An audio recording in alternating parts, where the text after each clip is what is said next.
Good afternoon, ladies and gentlemen. My name is Lieutenant Colonel Angel Tomko. That's spelled A-N-G-E-L. Last name is Tomko, T-O-M-K-O.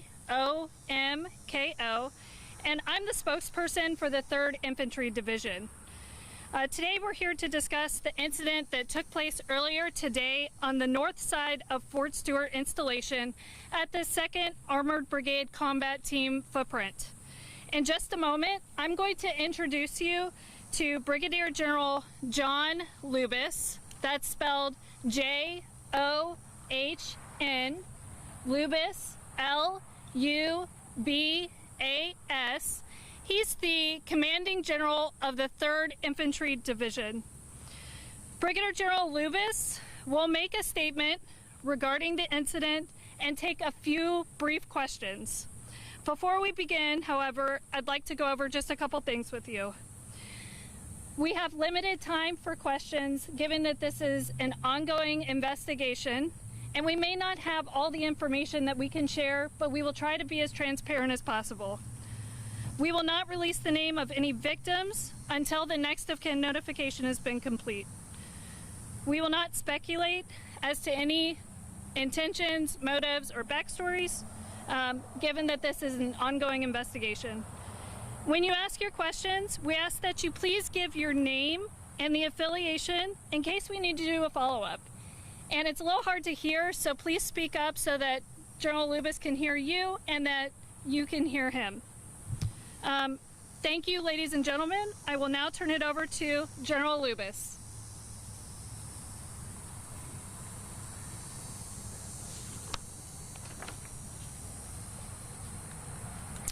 Good afternoon, ladies and gentlemen, and thank you for joining us. This morning, shortly before 11 o'clock, an active duty soldier assigned to Fort Stewart, Georgia, shot and wounded 5 of his fellow soldiers here on Fort Stewart. Thankfully, all are in stable condition and all are expected to recover. The alleged shooter is in custody. We have reestablished security. I have lifted all lockdown measures on Fort Stewart, and there is currently no threat to the local community. I'd like to recognize and thank our Army law enforcement and medical personnel and our partners from local, state, and federal law enforcement and emergency services for their quick response and support. I would also like to thank the brave soldiers who immediately intervened and subdued the shooter. These soldiers, without a doubt, prevented further casualties. Our wounded soldiers were initially evacuated to Wynn Army Community Hospital right here on Fort Stewart. All arrived in stable condition, and 3 of the 5 required surgical intervention. 2 have been transported to Memorial Hospital in Savannah, Georgia for additional care.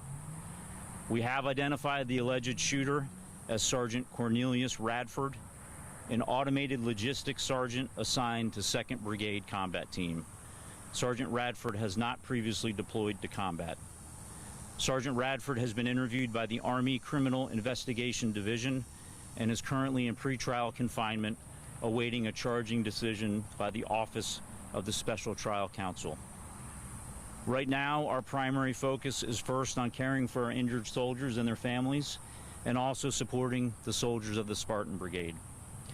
All of the families of the victims have been notified, and we're wrapping our arms around them and ensuring we provide them all the support that we can. Before I take questions, I want to remind you that this is an ongoing investigation and we're still gathering questions. And ladies and gentlemen, I'll now take your questions. General Lewis within Coastal News, can you give us what unit he was assigned to and how long he served in the Army? You didn't mention it. Yeah, he is assigned to one of our sustainment units here in 2nd Brigade Combat Team at Fort Stewart, and I will have to confirm how long he served with us. Yes, sir. Corresponding with the Associated Press, as best you can, knowing it's so early, can you walk us through where this happened, what happened in the shooting, and were the victims subordinates to the sergeants, or were they people over him in rank? Yeah, right now it's premature, and we're gathering a lot of the information. What we know is this soldier, the shooting occurred at the soldier's place of work. It did involve his co-workers. We're still not certain about the motivations, but again, he's been interviewed by Army investigators, and we believe we'll gain more information here shortly. Yes, ma'am.